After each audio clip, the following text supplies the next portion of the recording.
Assalamualaikum warahmatullahi wabarakatuh.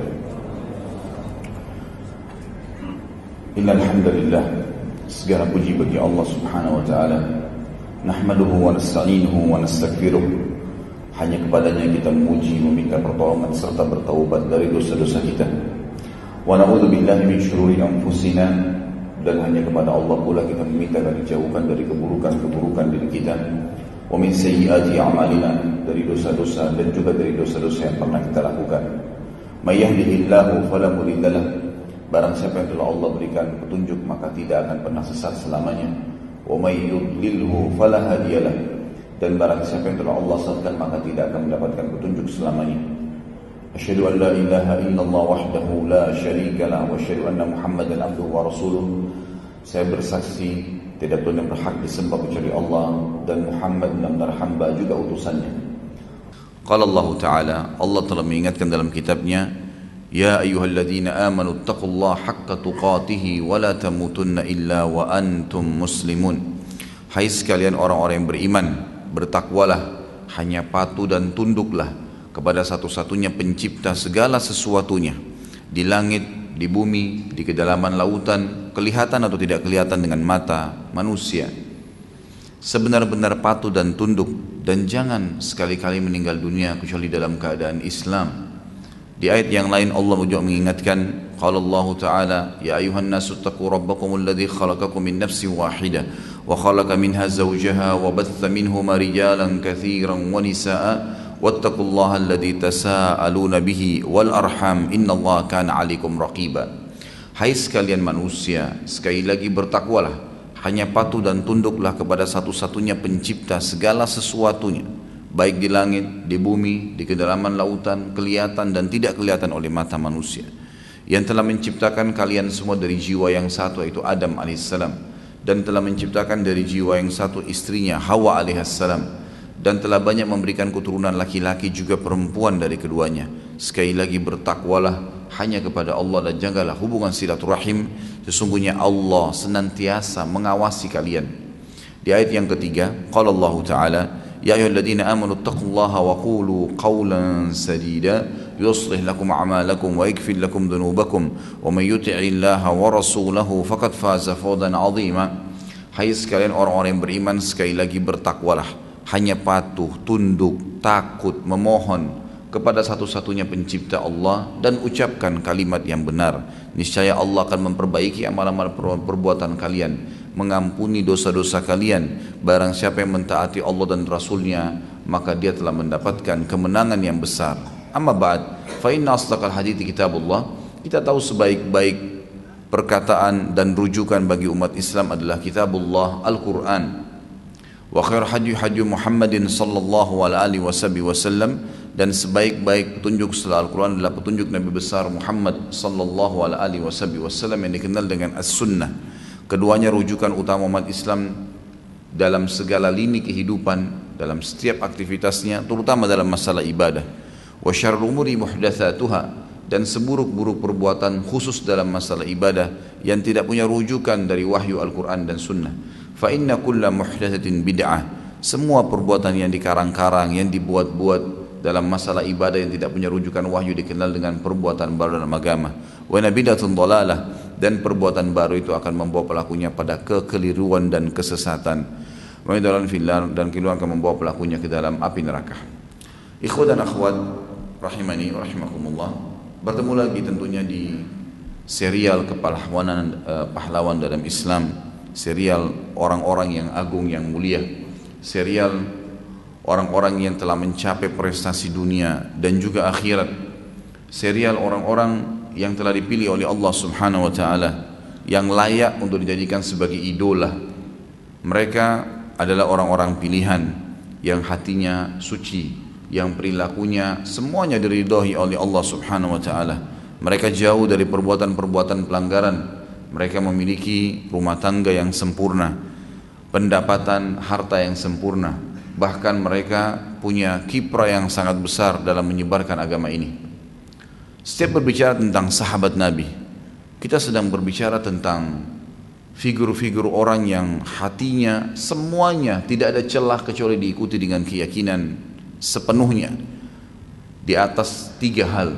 Beriman bahwasanya dan yakin Allah subhanahu wa ta'ala satu-satunya Tuhan di langit, di bumi, yang menciptakan, yang mengadakan, yang mengurus, yang memusnahkan, yang menyiapkan semua kebutuhan dan asupan yang dikenal dengan rezeki.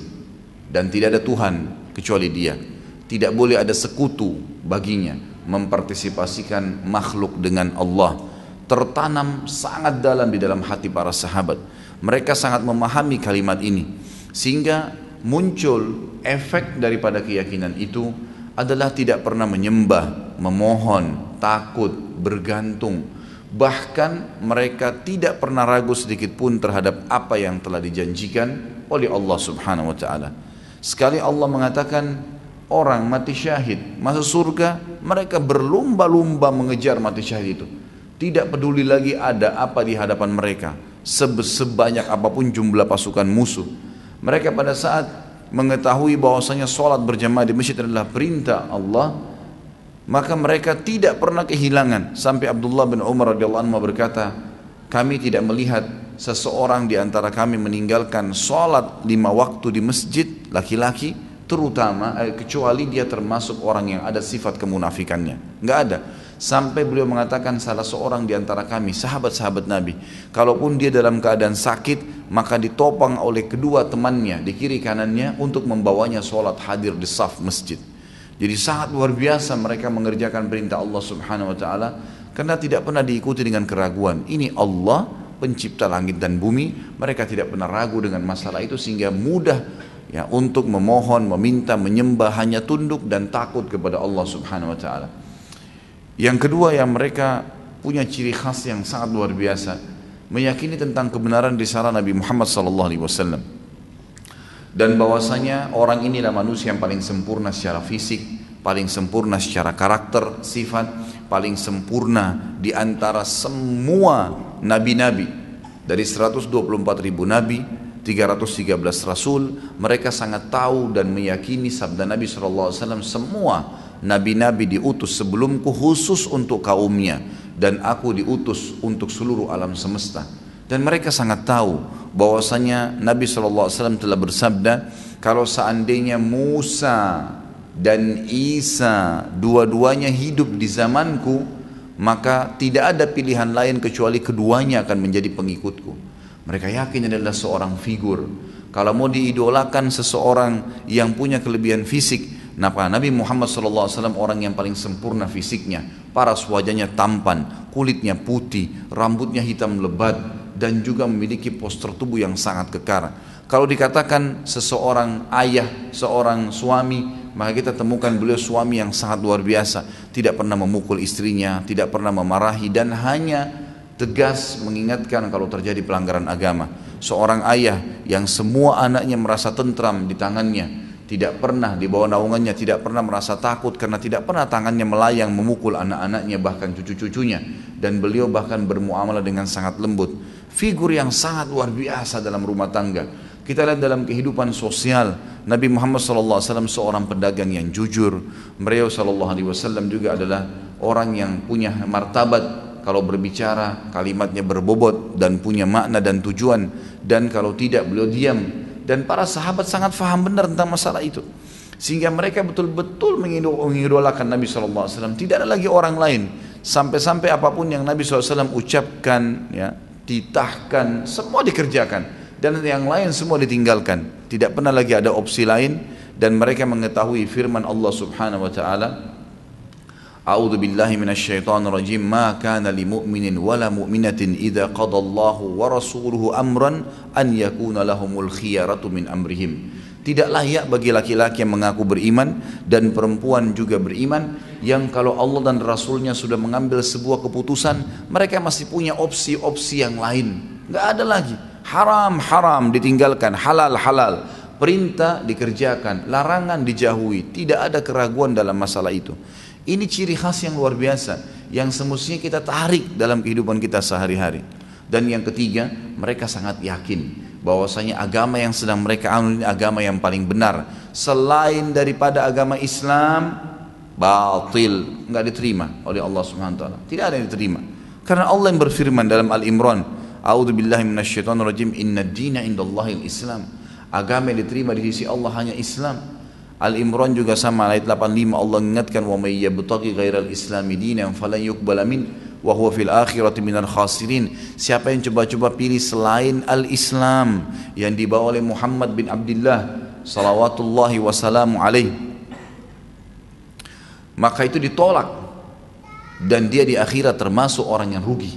Serta mereka sangat faham firman Allah SWT Al-An'am ayat 125 menjelaskan siapa yang Allah inginkan kebaikan untuknya, Allah yashrah sadrahu lil Islam, Allah akan lapangkan dadanya untuk menganut Islam, mempertahankan sampai dia mati. Mereka sangat faham firman Allah SWT dalam surah Az-Zumar, afaman syarah Allahu sadrahu lil Islami fahuwa ala nurim mir rabbih, al-ayah, bahwasanya siapa yang Allah lapangkan, berikan kesempatan lahir dalam keadaan Islam, lalu atau dia dapat hidayah sementara dia sudah dewasa, lalu dia menganut, mengamalkan, lalu memperjuangkan agama Islam ini sampai mati, maka dia berada di atas cahaya Tuhannya. Para sahabat tidak pernah ragu dengan ajaran Nabi Muhammad SAW. Siksaan demi siksaan yang tertimpa mereka, seruan-seruan Allah dan Rasulnya untuk berjihad membela agama ini dan berdakwah, mereka selalu berada di saf-saf pertama. Dan luar biasa ciri khas ini. Teman-teman sekalian, saya sudah ulangi dan sering saya ulangi kalimat ini di 5 pertemuan kita yang lalu tabligh akbar dari Abu Bakar, Umar, Uthman, Ali dan Talha radhiyallahu anhum ajma'in, dan hari ini insyaallah kita masuk ke tokoh sahabat yang luar biasa, orang yang memiliki keberanian di atas rata-rata, Zubair bin Awam radhiyallahu anhu. Semuanya sahabat-sahabat ini luar biasa, memiliki ciri khas yang saya katakan tadi. Mereka tidak pernah ragu dengan apapun dari 3 tadi. Allah Tuhan, tidak perlu nyembah dan cari Tuhan lain. Rasulullah SAW adalah seorang Nabi, dan juga Islam ini agama benar, sehingga mereka memperjuangkannya. Figur kita pada hari ini, figur atau sosok orang yang luar biasa. Saya waktu membaca tentang kisah beliau, Zubair bin Awam radhiyallahu anhu, terus terang saya melihat diri saya seperti semut yang berada di sebelah gajah, atau bahkan mungkin lebih kecil daripada itu. Bagaimana seorang Zubair bin Awam yang akan kita lihat kiprahnya di medan jihad, luar biasa.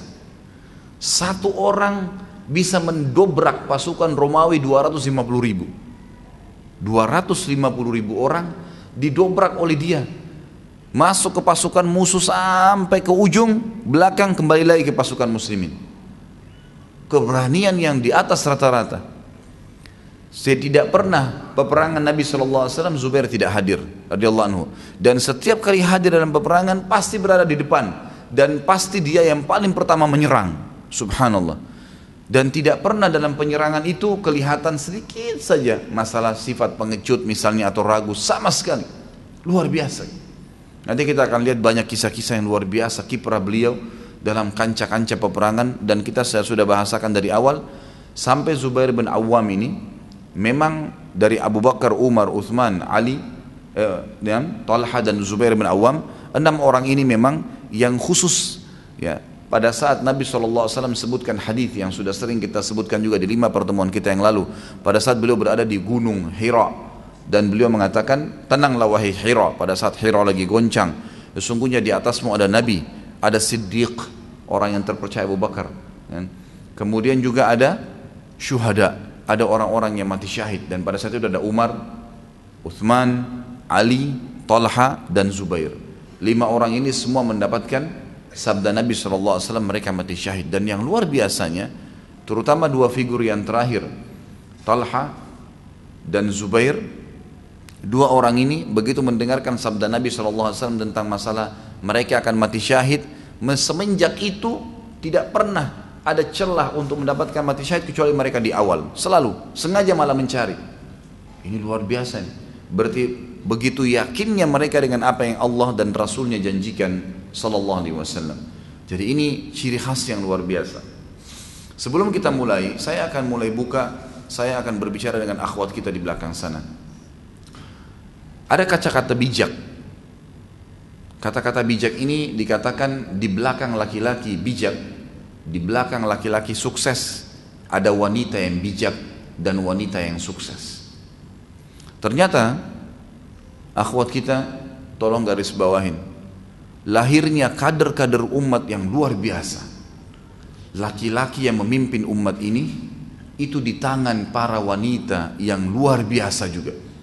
Ibu-ibu mereka adalah orang-orang yang luar biasa. Betul-betul kepribadiannya kokoh, keimanannya luar biasa, keyakinannya sempurna. Sehingga memang dia mewariskan itu pada anak-anaknya. Dan ini kita lihat pada figur Zubair bin Awam. Zubair bin Awam radhiyallahu anhu ini adalah sepupu Nabi SAW. Ibu Zubair bernama Sofia binti Abdul Muttalib. Sofia ini adalah tante Nabi SAW. Ayah Nabi bernama Abdullah. Di atas Abdullah ada Sofia, kakak perempuannya ayahnya Nabi SAW. Dan anaknya adalah Zubair. Anaknya Sofia adalah Zubair. Tentu di dalam bahasan sirah, kalau teman-teman ikutin, saya sempat menyebutkan Abdul Muttalib kakek Nabi SAW punya 16 orang anak, 10 laki-laki dan 6 perempuan. Dari laki-laki ada yang mendapatkan masa kenabian 4 orang, dan 2 beriman, 2 kafir, Abu Lahab dan Abu Talib yang meninggal dalam keadaan kufur. Sementara Hamzah dan Abbas radhiyallahu anhuma dalam keadaan Islam.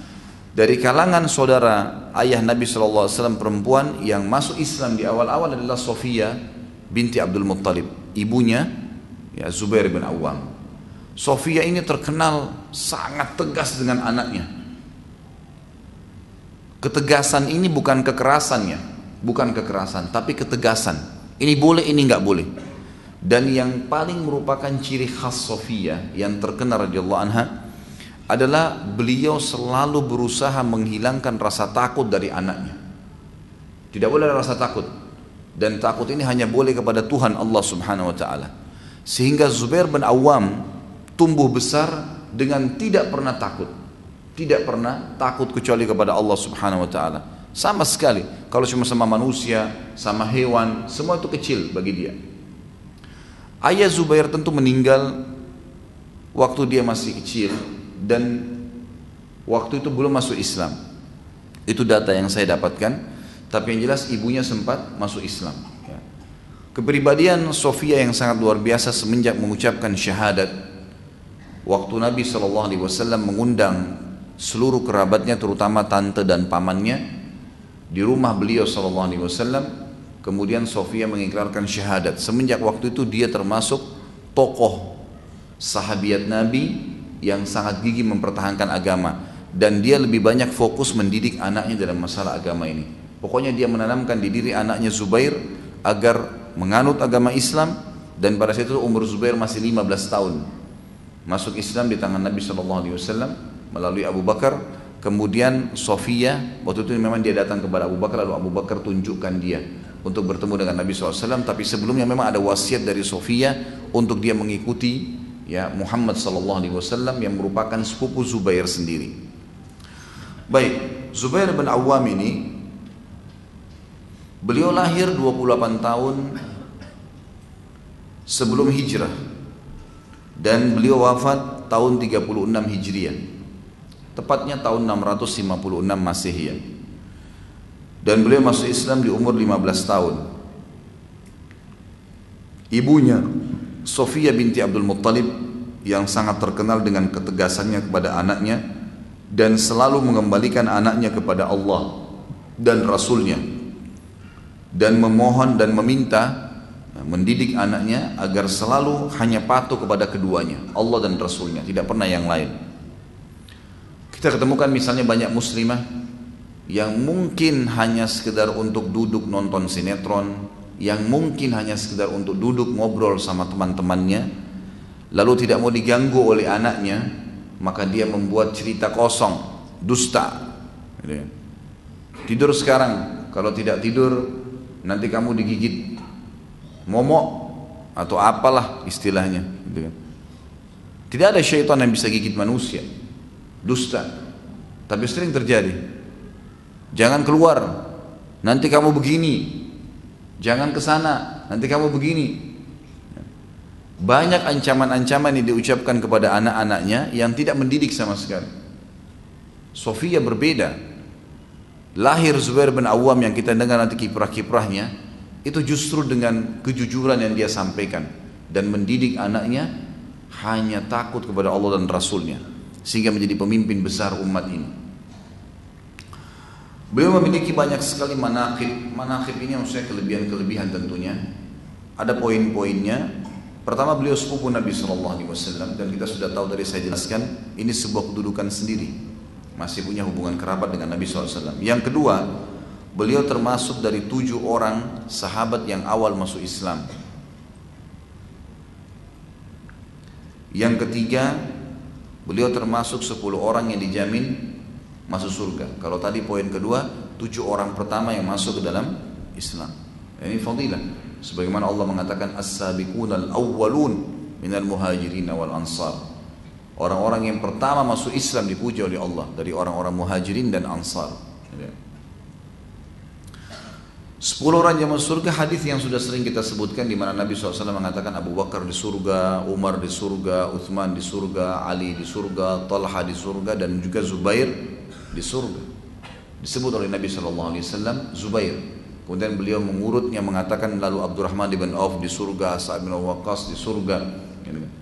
Kemudian Abu Ubaidah bin Jarrah di surga dan Zaid bin Khalid di surga. Ini Sa'id bin Zaid yang ke-10 yang di surga. Ini iparnya Umar bin Khattab yang menikah dengan Fatimah, adiknya Umar bin Khattab, yang Umar bin Khattab masuk Islam pada saat datang ke rumahnya. Tapi di sini saksi bahasan Zubair bin Awam termasuk 10 orang dari sekian banyak sahabat yang dijamin masuk surga. Kemudian beliau juga termasuk, kelebihan yang selanjutnya adalah yang dapat jaminan mati syahid. Sebagaimana hadis yang sudah sering juga disebutkan dari awal Abu Bakar sampai sekarang, Zubair waktu Nabi SAW berada di Bukit Hira dan mengatakan tenanglah pada saat goncang, di atasmu ada Nabi, Siddiq dan juga syuhada. Kemudian selanjutnya yang kelima adalah kelebihan beliau. Jadi yang pertama sepupu Nabi SAW, yang kedua 7 orang awal masuk Islam, yang ketiga 10 orang yang dijamin masuk surga, yang keempat salah satu yang dijamin mati syahid, yang kelima adalah salah satu dari 6 ahli syurahnya Umar. Waktu kita bahas tentang Umar bin Khattab sebelum meninggal, beliau sempat mengumpulkan 6 orang dari sahabat Nabi yang dijamin masuk surga yang tersisa. Uthman, Ali, kemudian Talha, Zubair, Abdurrahman bin Auf dan Sa'ad bin Abi Waqqas radhiyallahu anhum ajma'in. Kemudian yang ke-6 kelebihannya adalah orang yang paling pertama mendapatkan julukan dari Nabi SAW, orang yang pertama menghenuskan pedang di jalan Allah. Dan itu adalah kisahnya sendiri. Suatu hari Zubair bin Awam di Mekah, awal dia masuk Islam, tersebar berita kalau Nabi Muhammad SAW telah dibunuh oleh orang-orang Quraisy. Maka dia pun keluar menghenuskan pedangnya, lalu mendatangi rumah Nabi SAW.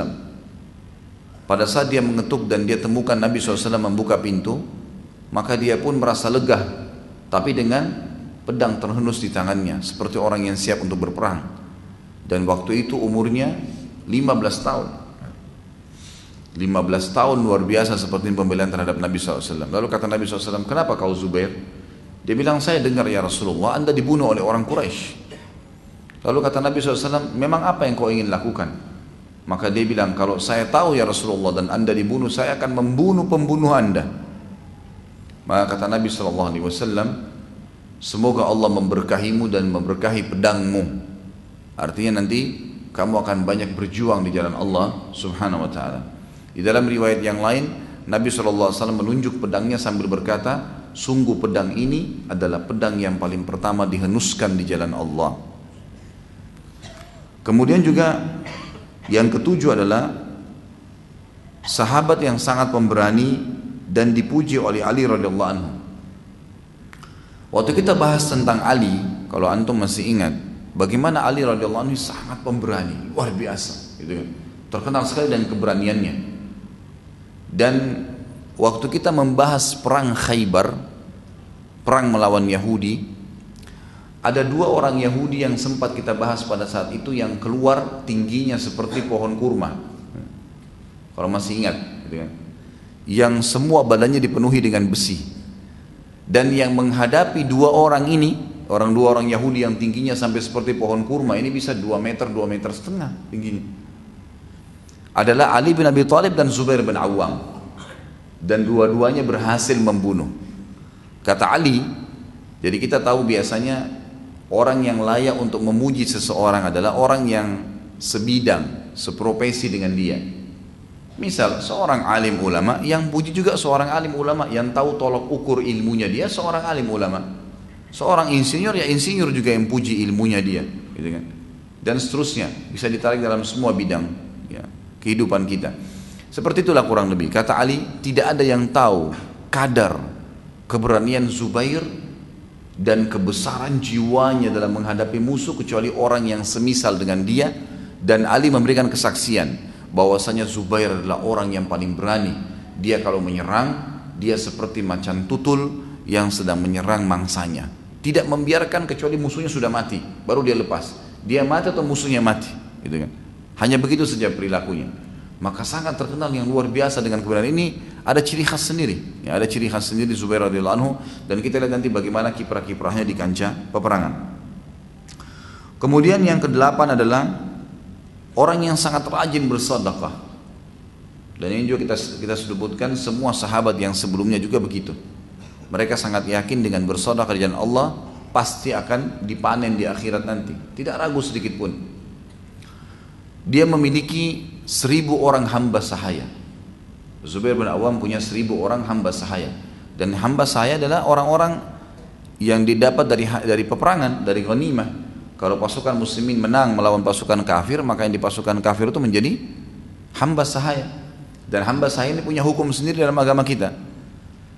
Mereka menjadi hamba sahaya setiap muslim, bagian daripada para mujahidin, dan dianjurkan setiap mujahid mendidik mereka, memperlakukan mereka dengan baik, memberikan pakaian, makanan, dan mendidik mereka Islam. Kita temukan banyak sekali ulama-ulama Islam darinya asalnya dari hamba sahaya. Seperti Nafi' Maula Abdullah bin Umar. Sampai ulama hadis mengatakan orang yang paling sanad dalam hadis itu sanad emas namanya, jalur emas dalam menyampaikan hadis Nabi adalah Imam Malik dari Nafi'. Ini bantan budaknya Abdullah bin Umar dari Abdullah bin Umar dari Nabi SAW. Ini dikatakan sanad emas. Nafi' ini adalah bekas budak, dibebaskan oleh Abdullah bin Umar dan dididik menjadi kader. Jadi Islam memang ada hamba sahaya, ada perbudakan, tapi budak ini bukan seperti yang dibayangkan, dicambuk seperti banyak orang-orang lain melakukannya, dihina, dipekerjakan keras. Ini semua tidak ada dalam Islam. Tapi yang ada adalah dididik dalam Islam. Dan memang mereka ya punya hukum-hukum sendiri. Seperti misalnya mereka bisa diperjualbelikan. Dan yang lebih besar daripada itu, hukum Allah SWT dianjurkan untuk membebaskan mereka. Kita temukan misalnya selalu ada kalimat fatahriru raqabah, fatahriru raqabah. Selalu kita temukan ada bebasin budak, bebasin budak. Contoh, zakat mal. Salah satu alokasi zakat mal adalah ar-riqab namanya, pembebasan budak. Jadi kita bisa nebus budak, itu bebasin budak dengan zakat mal. Kemudian juga budak bisa dipakai untuk membayar kafarah, denda dalam Islam. Seperti kasus orang berhubungan biologis di siang hari Ramadan, kayak sekarang misalnya, insya Allah tidak terjadi. Ada orang berhubungan suami istri, batal puasanya karena ya, melakukan hubungan biologis.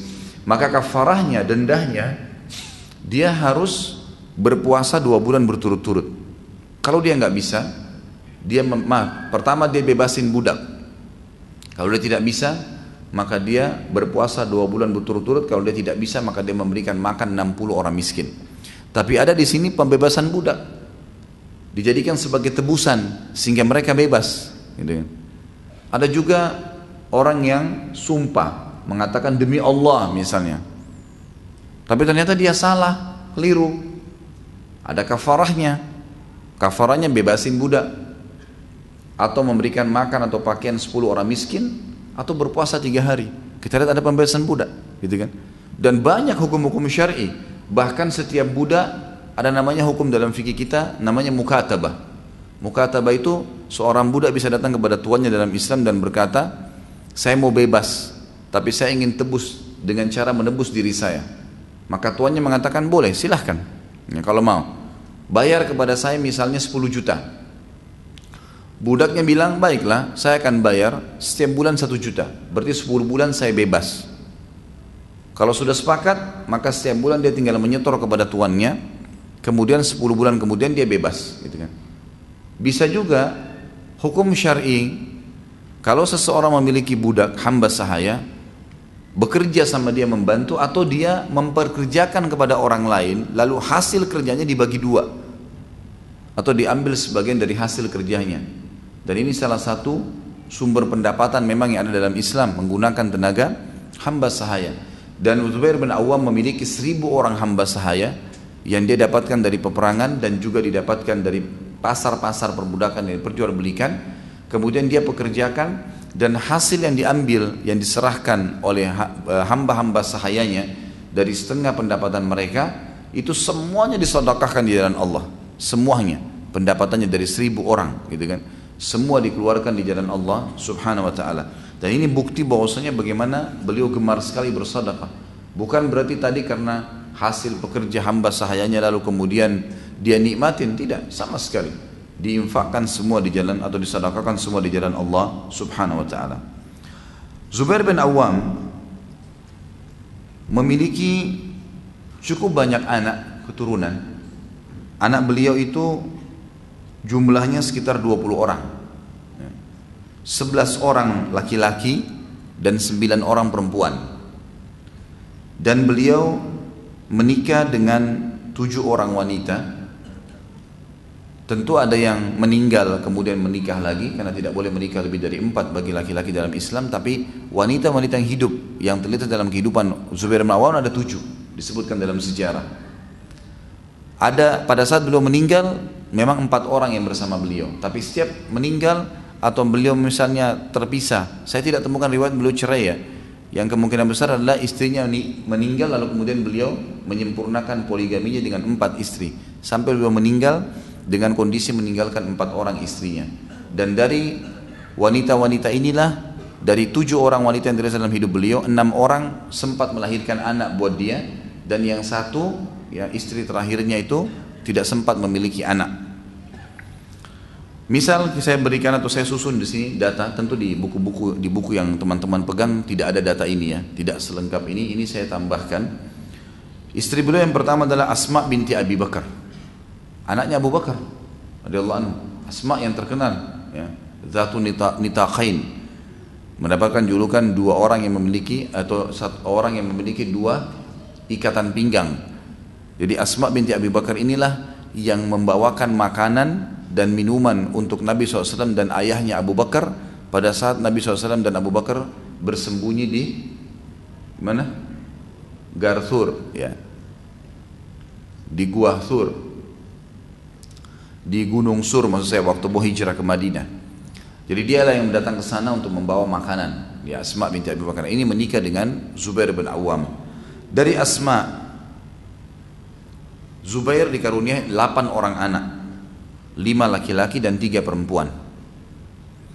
Laki-lakinya bernama Abdullah, dan ini yang terkenal sekali ya, Abdullah bin Zubair, salah satu perawi hadis yang banyak sekali ya, Abdullah bin Zubair. Dan beliau sempat juga menjadi khalifah beberapa saat di Mekah di zaman ada khalifah yang lain, Yazid bin Muawiyah. Tentu ada bahasan sendiri nanti di dinasti Umayyah itu, tapi yang jelas beliau terkenal sekali, salah satu ulamanya sahabat Abdullah bin Zubair radhiyallahu anhu.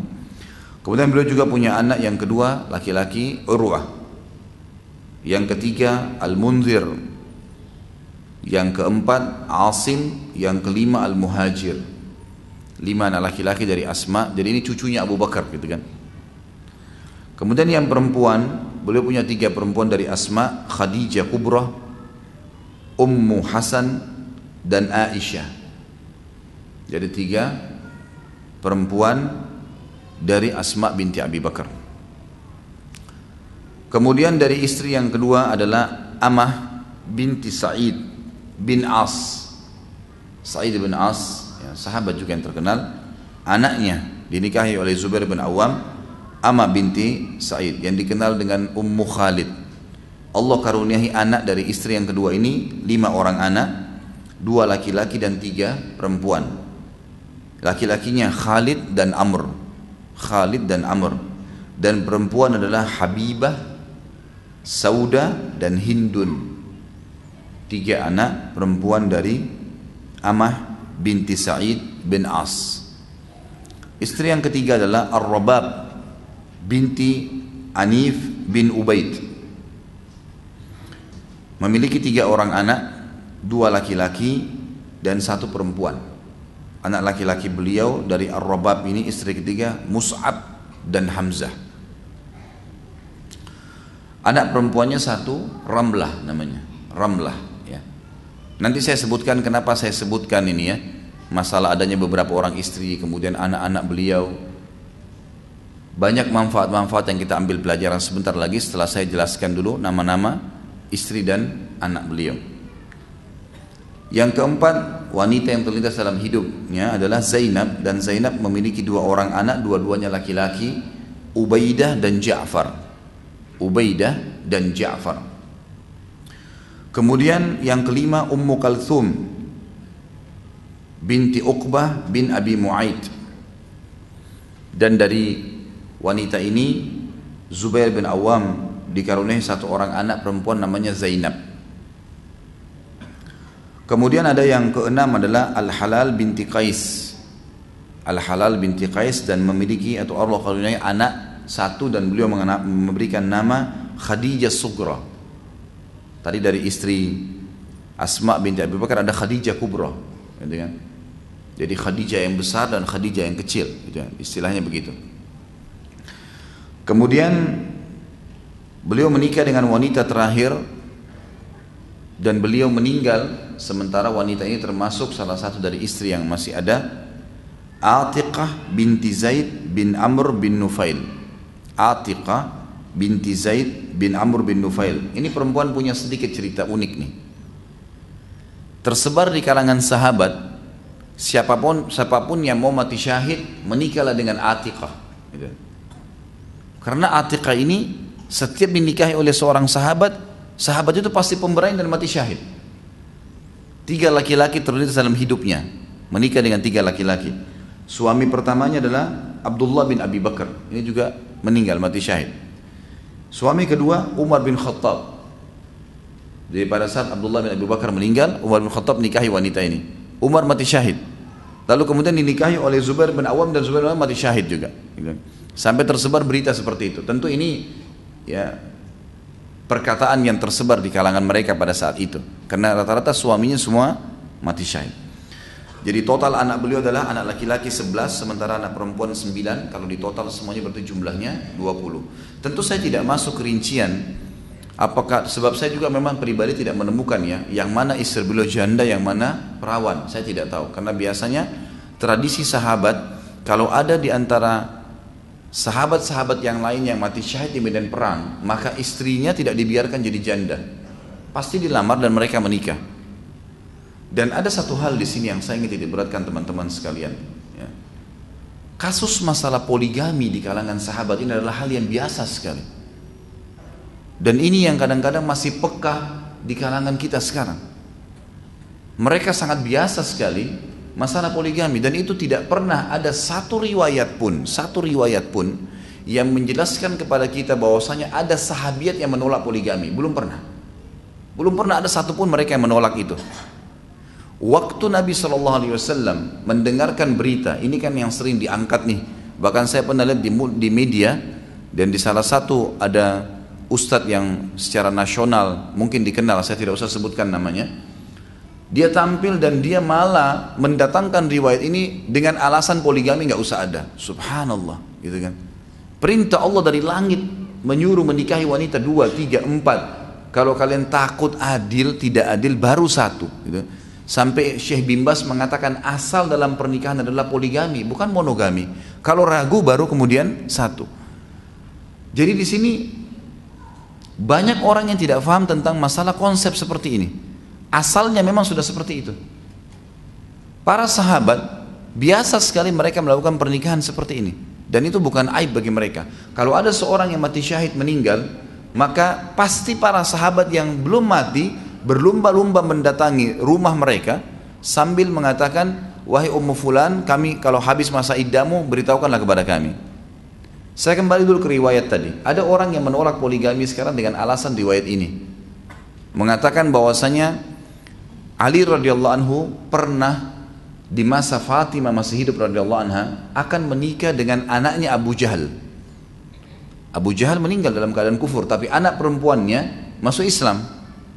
Karena dianggap kedudukan Abu Jahal dulu Raja Mekah, orang-orang muslimin mengatakan, orang-orang dari Mekah mengatakan, orang-orang Quraisy, wahai Ali, nikahilah anaknya Abu Jahal, sebab dia punya kedudukan layak untuk menikah dengan orang seperti kamu. Maka Ali pun waktu itu diam, menunggu titah dari Nabi SAW. Fatimah di sini tidak ada satu kalimat pun, dan riwayat mengatakan Fatimah radhiyallahu anha tidak pernah ada riwayat satupun sahabiat yang menolak masalah hukum Allah SWT ini. Tidak pernah ada riwayat satupun, saya katakan seperti itu. Riwayat yang saya sebutkan sebentar lagi adalah riwayat yang sering diangkat dan disalahfahami.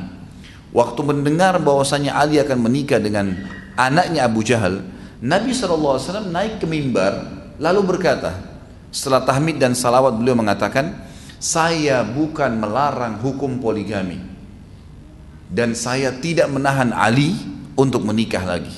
Nabi SAW jelaskan, tetapi tidak layak bersatu di bawah naungan seorang laki-laki, anak seorang nabi dan anaknya musuh Allah. Gitu kan? Jadi di sini Nabi SAW bukan melarang Ali poligami. Fatimah juga tidak pernah menolak poligami pada saat masa hidupnya. Tetapi yang di sini Nabi SAW waktu itu yang mengambil Ali, menahan, dan ini kata para ulama kemungkinan besar memang wahyu dari Allah Subhanahu Wa Taala. Karena Nabi SAW tidak pernah berbicara kecuali dengan wahyu, gitu kan? Maka yang terjadi adalah Nabi SAW mengatakan tidak layak anak seorang Nabi berada di bawah naungan laki-laki disatukan dengan anak musuh Allah, gitu kan? Hanya karena kasus itu saja. Tapi dikatakan nih buktinya nih, Ali sendiri tidak menikah, tidak poligami sampai Fatimah meninggal. Nabi SAW sendiri tidak menikah sampai Khadijah meninggal, sehingga dijadikan sebagai tolok ukur. Salah saudaraku.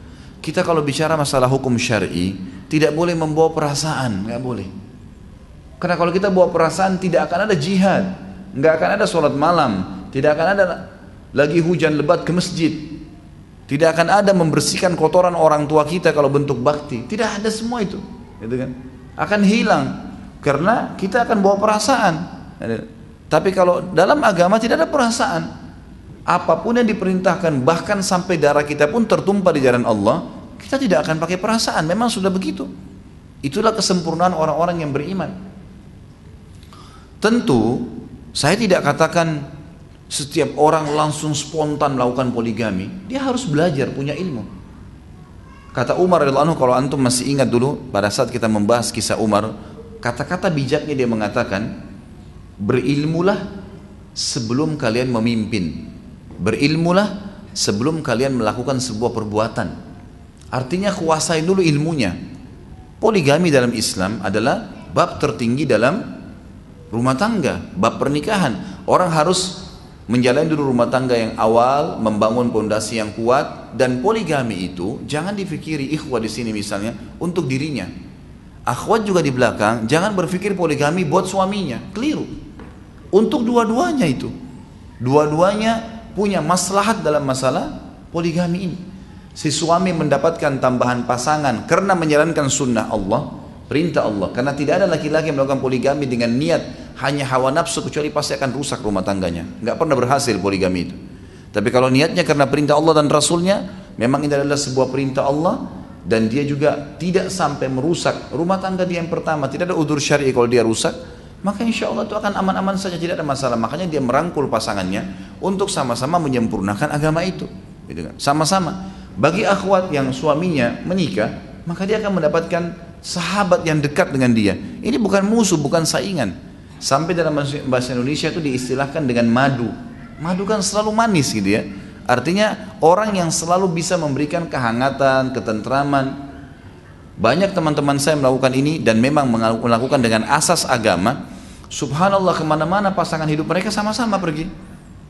Bahkan ada teman saya yang sangat dekat di kota Makassar, Itu sampai jadi buah bibir di Makassar, kemanapun istri-istri mereka dia jalan sama-sama semuanya rame-rame.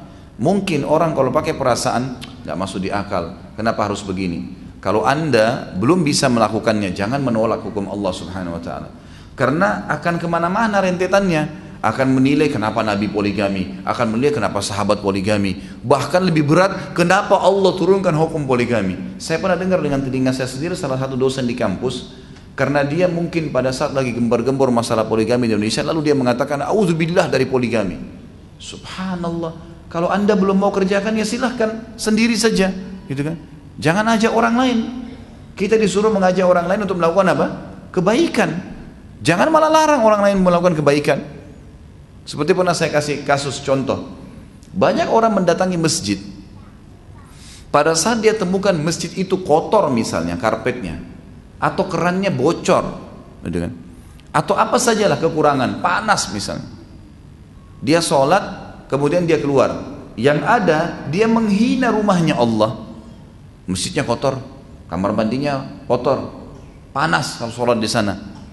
Menghina rumah Allah. Kalau Anda punya rumah dihina seperti itu, mau nggak? Kalau ada tamu datang bilang panas rumahmu, misal karpetmu kotor, mau nggak kira-kira kita digituin rumah kita? Kita nggak mau. Bagaimana rumahnya Allah Azza wa Jalla? Semestinya kita harus berpikir positif. Kalau kita datang, bahkan lebih parah lagi ya, kadang-kadang orang seperti ini melarang orang lain datang ke masjid itu. Ada temannya atau kerabatnya, mau kemana? Oh saya mau sholat di masjid. Jangan, di sana panas, sana kamar mandinya kotor, di sana begini dan begitu.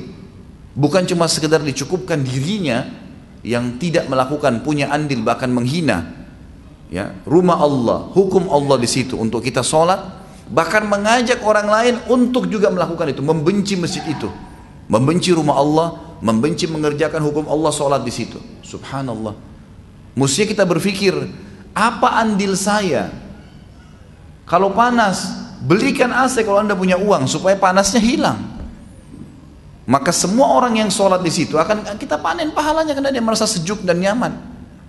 Kamar mandinya rusak, ganti kerannya. Berapa satu keran? 30 ribu, 50 ribu rupiah, ganti. Semenjak baik itu, anggaplah 1 tahun saja berlaku, 1 tahun lagi bocor rusak.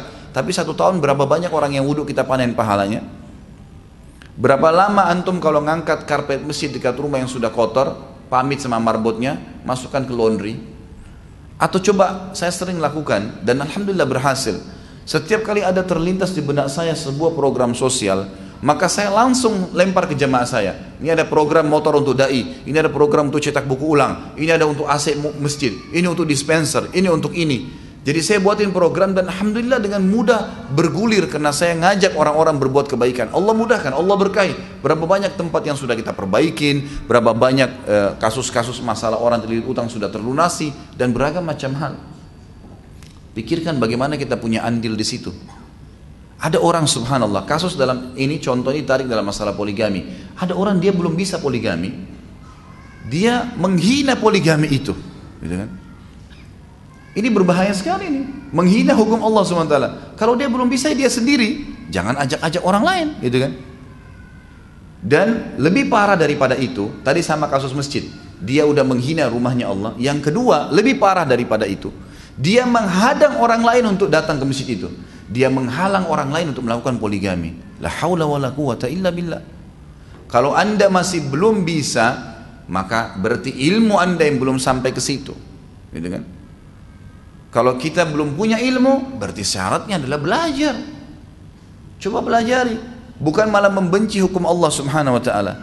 Dan ini hal mendasar yang difahamin sekali oleh para sahabat dan sahabiat. Mereka tidak punya kendala sama sekali dengan masalah itu. Tidak pernah ada satu riwayat istri-istri Nabi SAW menolak waktu Nabi nikah poligami. Enggak pernah. Coba datangkan satu riwayat pun tidak ada. Sama sekali. Yang ada mereka cemburu, iya. Terjadi kecemburuan. Itu pun, ini tolong digarisbawahi. Saya sekaligus mengingatkan karena ada di antara teman-teman kita dai, subhanallah, mereka tidak poligami, terus mencak-mencak di YouTube, di mana-mana saya lihat cuplikannya, ya. Bahkan ada beberapa orang di antara teman saya baru rencana mau telepon gitu, ngomong masalah mustahil poligami terjadi, mustahil kalau ada orang bisa membuat seorang istri membuat suaminya nikah sama temannya. Subhanallah. Kok bisa mustahil? Dari mana mustahil ini? Dan saya temukan ternyata teman-teman ini ternyata memang belum poligami. Emang dia bukan praktisi. Maka saya sarankan, kalau kita belum melakukan sebuah ibadah, jangan kita menjadi tokoh di situ. Bukan ahlinya gitu kan.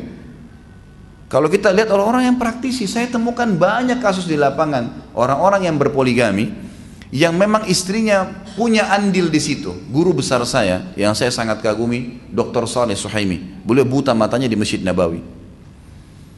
Beberapa tahun lalu, mungkin kurang lebih sekitar 9-10 tahun yang lalu, saya ditelepon oleh sepupu beliau, Dr. Fahad, yang mengajar saya materi akidah di Masjid Nabawi, di kampus dulu di Madinah. Khalid, ada Syekh Saleh Suhaimi mau menikah, tolong dicarikan istri. Dia mau istrinya dari Indonesia. Baik Syekh, insya Allah. Saya iklanin di pengajian saya, waktu itu masih di Makassar. Saya iklanin, ini ikhwah akhwat, tolong, ada seorang Syekh, beliau pengajar di Masjid Nabawi, hafal Quran 30 juz, gitu kan. Beliau seorang ulama, mufti, seluruh dunia banyak mengambil fatwanya beliau, tapi memang beliau buta, umurnya sekitar 50-an, ingin menikah poligami. Saya juga awalnya, waktu itu saya belum poligami, dan akhirnya saya berpikir apakah ini bisa terjadi gitu. Tapi saya coba tawakal Allah. Subhanallah, banyak akhwat yang hubungin saya waktu itu ke HP saya. Ustaz, saya dengar ada berita begini, apa benar? Saya bilang iya, benar. Baik Ustaz, saya bersedia. Ada beberapa orang, maka saya sampaikan ke Syekh. Syekh, ini biodatanya sudah masuk, namanya si fulan, umurnya begini dan seperti ini. Syekh pun menyampaikan kriteria yang dia inginkan, dan Syekh waktu itu sudah memiliki 3 orang istri. Ini istri yang keempatnya. Saya sampaikan, ini Syekh sudah punya 3 orang istri, dan dia membutuhkan istri yang keempat. Subhanallah, ada di antara akhwat yang kita tidak fikir. Saya waktu itu masih menikah dengan 1 orang istri saya di Makassar, dan saya tidak tahu kalau memang akan terjadi itu. Ternyata ada di antara akhwat kita, dan umur mereka masih muda, mereka masih baru menuntut ilmu, tapi mereka mau. Dan akhirnya subhanallah, karena Syekh tidak melihat, maka yang bantu dia untuk melihat akhwat itu, karena akhwat ini pakai cadar, waktu itu masih masuk di warnet, belum seperti sekarang fasilitas luar biasa internetnya di HP bisa. Itu masih di warnet, kemudian masuk di warnet yang tertutup, ruangan tertutup. Ukhti kita ini yang sekarang jadi istri beliau di Madinah, dan masya Allah sudah punya anak, sekarang sudah warga negara Saudi, gitu kan. Itu duduk di depan komputer, kemudian dibuka cadarnya. Yang bantu Syekh untuk melihat calon istri ini, istri pertamanya beliau, Ummu Abdillah. Dan Ummu Abdillah yang mengatakan, Syekh ini sudah cocok buat anda, lamar saja dia. Begitu nikah, si telepon, Khalid, saya sudah cocok sama ini, maka lamarkan. Saya lamarkan, kemudian saya juga buatkan acara di gedung waktu itu di kota Makassar, dan berhasil alhamdulillah menikah. Sudah selesai, waktu itu ukhti kita masih sekolah, masih kuliah, dibiayai sama Syekh kuliahnya sampai 2 tahun baru berangkat ke Madinah. Setelah itu akhirnya punya anak dan sampai sekarang hidup. Bahkan Ummu Abdillah berbagi malam. Awal datang Ummu Abdillah mengatakan kepada Syekh, dia mengatakan istrinya yang pertama ini bilang, saya kasih malam saya untuk orang ini, gak apa-apa, ini seperti adik saya sendiri. Dan dalam rumah tangga beliau itu saya lihat luar biasa, bagaimana istrinya itu seperti saudara. Bahkan saling telepon, hari ini kamu mau masak apa? Saya masak yang lain ya. Terus begitu. Kalau supirnya Syekh pergi ke pasar untuk beli belanja makanan, maka masing-masing punya pesanan. Dan mereka tidak pernah itu yang kita dengar berantem, pukul-pukulan. Saya nggak habis berpikir kalau itu bisa terjadi, kecuali memang niatnya sudah bukan karena Allah dan Rasulnya. Dan banyak kasus seperti itu. Saya ikhwah berpoligami, saya pribadi.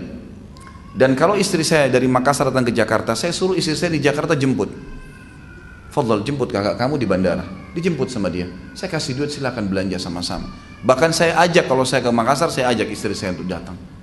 Dan alhamdulillah saya tempat dalam satu rumah di Makassar sama-sama, dan berjalan kehidupan. Saya keluar sama-sama satu mobil. Saya praktisi dan saya temukan tidak ada masalah itu. Kok bisa ada dai-dai yang bicara tidak mungkin, tidak mungkin. Subhanallah. Orang-orang ini bagaimana? Bukan praktisi terus ngomong gitu. Yang saya ingin diberatkan di sini ikhwah akhwat sekalian adalah jangan benci hukumnya Allah, nggak boleh. Kalau kita belum bisa kerjakan, kitanya masih kurang ilmu. Tadi contoh kasus masjid, benci masjidnya Allah, kemudian ajak orang lain benci masjid itu. Subhanallah, ini hati-hati ada dosa di belakangnya, gitu kan? Jadi yang saya ingin titik beratkan sebenarnya bukan sedang menceritakan Syekh Soleh, bukan ceritakan diri saya, tapi saya sedang menyampaikan jangan sampai ada persepsi negatif terhadap hukum Allah, dan terhadap sahabat yang mengerjakannya. Tadi kan nama-nama banyak ya, wanita terlintas dalam hidup beliau, banyak keturunannya, dan itu bukan aib dalam agama Islam sama sekali, tidak ada aibnya. Dari sisi lain tidak boleh juga ikhwah, banyak ikhwah melakukan poligami tidak sehat, dirahasiakan sama istrinya. Kenapa dirahasiakan akhi? Apa yang antum takutkan? Takut hanya kepada siapa? Allah Azza wa Jalla. Sampaikan apa adanya. Kalau belum bisa, bujuk, rayu, sampaikan hukum syar'i. Buat, antum harus berhasil. Memang begitu. Gak mungkin kita buka cabang perusahaan, ya, atau buka cabang toko, cabang apalah usaha kita, buka yang baru sementara yang pertama masih amburadul, administrasinya masih belum rapi, kemudian buka lagi cabang, tambah kacau nanti, rugi semua. Tapi dibuat rapi, sedemikian rupa, baru kemudian buka lagi cabang yang lain, baru seterusnya. Dan ini perintah agama, perintah agama. Bagi yang masih belum bisa, saya sarankan niat saja. Apa boleh buat? Saya bilang niat, agar antum meninggal dapat pahalanya poligami. Karena kalau tidak niat sama sekali, berarti ada pahala yang kehilangan tuh. Jadi orang kalau belum bisa haji, nggak ada duitnya, jangan bilang, oh saya nggak mampu haji, sudahlah meninggal. Nggak dosa memang, nggak dosa. Tapi dia tidak dapat pahala haji. Tapi kalau dia niat, satu waktu saya punya uang, saya mau haji, ya Allah mudahin. Terus meninggal, dapat pahala haji. Sudah tahu kan hadisnya? Man hamma bihasanatin walam ya'malha, siapa yang niat saja mengerjakan satu perbuatan baik, kutiba lahu hasanatun kamilah, dicatatkan baginya satu pahala lengkap ibadah itu. Baru niat. Fa'in amilaha, kalau dia kerjakan, kutiba lahu asyru adha'afiha ila 700 di'fin ila adha'afin katsira, dicatatkan baginya 10 kali lipat, bahkan 700 kali lipat dan kelipatan-kelipatan yang banyak. Antum mau tidur malam, niat sholat tahajud, niat itu sudah dapat satu lengkap pahala tahajud. Bangun malam 700 kali lipat, tergantung dari kadar keikhlasan seseorang. Niatkan itu. Berdoa kepada Allah SWT, karena beda. Ini ciri orang mukmin yang cerdas. Akhwat kita belum bisa menerima poligami, berdoa sama Allah, ya Allah, engkau turunkan hukum ini dan berat dalam hati hamba ini ya Allah. Berikan hamba petunjuk, berikan hamba kemudahan, gitu kan, supaya bisa berjalan. Maka ini hal mendasar yang mesti diketahui. Dan semua ini sebenarnya adalah pembelaan terhadap perilaku Nabi SAW dan sahabat Nabi yang memang melakukan hukum poligami ini. Dan juga Allah Subhanahu Wa Taala telah menurunkan hukum dalam Al-Quran. Kemudian kita masuk Zubair bin Awwam radhiyallahu anhu. Dimulai dari kenapa beliau memilih nama-nama anaknya. Kalau tadi masalah beliau poligami sudah saya jelaskan. Sekarang tinggal beliau memilih nama anak-anak. Dan perlu kita tahu juga, Nabi SAW selalu mempersaudarakan antara sahabat. Dan ini penting sekali ikhwah-akhwat sekalian. Cari siapa orang yang sangat soleh di antara teman-teman Anda. Tentu sesama jenis. Orang itu soleh, sholatnya on time, selalu menjaga majelis-majelis ilmu, pokoknya orangnya saleh dan salehalah. Datang ke dia dan ucapkan, inni uhibbuka fillah, kau laki-laki, inni uhibbuki fillah, saya cintai kamu karena Allah. Karena pernah ada orang yang datang di hadapan Nabi SAW dan berkata, waktu lihat ada satu sahabat sholatnya khusyuk luar biasa, kata sahabat itu, saya suka orang ini karena Allah. Kata Nabi SAW, kejar dan ucapkan di hadapannya. Pengucapan ini penting, gitu kan? Ini ada hukum sendiri, pahalanya besar. Kita boleh mencintai semua muslim, tapi pilih orang-orang yang mutiaranya manusia ini, mutiaranya orang yang beriman yang luar biasa, yang lebih baik, jadikan sebagai sahabat dekat. Dan ini memang dalam agama sama satu orang biasanya. Ya. Nabi SAW persaudarakan antara Abdurrahman bin Auf dengan Sa'ad radhiyallahu anhu ajma'in. Kemudian juga Nabi SAW persaudarakan antara Zubair ini dengan Talha, yang kita bahas yang lalu. Ini memang ya sahabat dekatnya, sehingga keduanya ini saling memotivasi dan subhanallah kejiwaan mereka sama. Dua-duanya gemar berjihad, dua-duanya mendapatkan julukan mati syahid, dua-duanya dapat jaminan 10 jam masuk surga, dan luar biasa lah. Ada sedikit pelajaran di sini dari perilaku Zubair bin Awwam dalam memilih nama anak-anaknya. Dan tadi alasan juga kenapa saya datangkan nama-nama ini, karena kalau yang pegang bukunya tidak menemukan nama-nama tadi yang saya sebutkan itu semua, nama anak-anaknya, nama istri-istrinya gitu kan. Nama-nama ini sengaja saya nukil dan saya angkat, dan ini memang riwayatnya semuanya sahih, agar kita mengenal nama-nama para sahabat. Jadi Zubair pernah berkata, Talha sahabat